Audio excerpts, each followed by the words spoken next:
263 years ago, a brilliant scientist and his dedicated team discovered something that they didn't even believe was possible. They discovered that 1 kilogram of carbon dioxide released into the atmosphere would eventually melt 650 kilograms of glacial ice from any place that contains it, including the coldest, windiest, driest, and iciest place on Earth, Antarctica.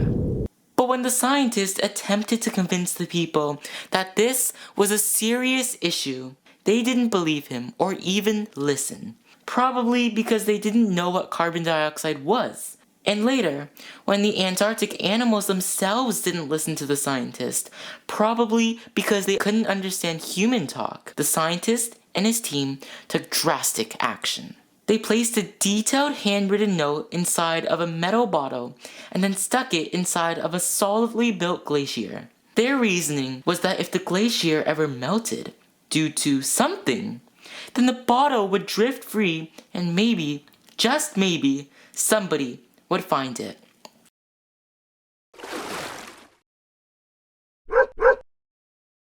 When Dr. Meltwhistle, another brilliant scientist, and most importantly, guardian of nature, opened up the note, he was astonished. Astonished because this was his famous great-great-great-grandfather's own handwriting, Dr. Meltwhistle Sr.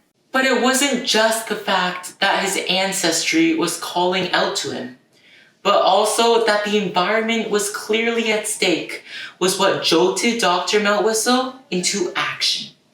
He realized that he wanted to do something. But what? He looked at his smartphone. On it was a colorful advertisement showing the latest smartphone that just came out, the Omega-3 Plasma Boat. By golly, he shouted, I'll link my great-great-great-grandfather's findings with the environmental impact of phone calls. In other words, he would tell the world why phone calls were melting the Antarctic. But as dawn turned to dusk and the crickets started chirping, Dr. Meltwhistle had no answer. And then it was bedtime. What is he going to do? To use a phone, you'll need a charge. It's a charge that makes ice melt at large. The power plant stations use tons of coal. And when they burn, 3 gases out they roll. Carbon dioxide, methane, and little old nitrous oxide. Each one more devastating than 100 landslides. A kilogram of carbon dioxide melts 650 kilograms of glacial ice. It's true. Dr. Meltwhistle Sr.'s findings are yours to pursue.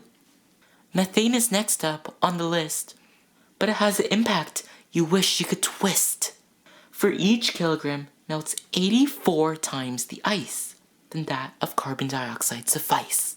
But nitrous oxide makes Mr. Carbon Dioxide look all odd. For 300 times the ice is thawed, making even methane look gnawed. Carbon dioxide, methane, and little old nitrous oxide, each one more deleterious than a million rock slides.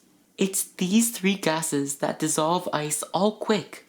That's how smartphones are melting the Antarctic. Divide, add, multiply, and subtract, and you'll know how much ice will be attacked. And with that last sentence, Dr. Meltwhistle opened his eyes, ready to face the world right there and then.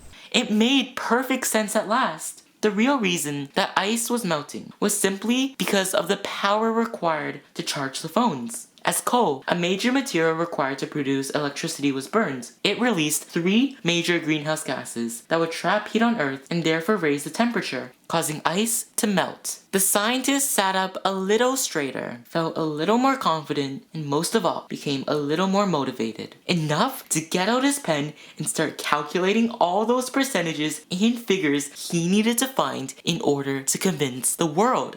Then he wrote a letter. He described the logistics of telephone calls, scribbled down the consequences of using coal, and finally brought everything together for a final number. 11,324,125,558. That's the amount of ice in tons that is melted this very year just because of our worldwide phone calls. And this, my friends, is a very real number. So with a grand signature flourish, he sent it away to his good friend, Amelia Treehugger, the head of the White House's Council on Environmental Quality.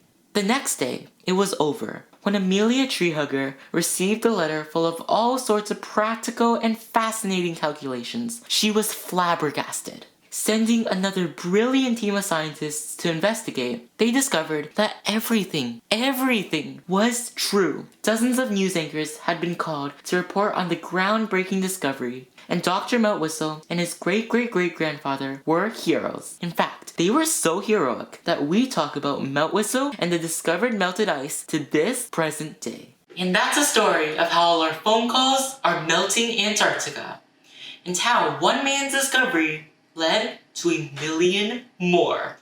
The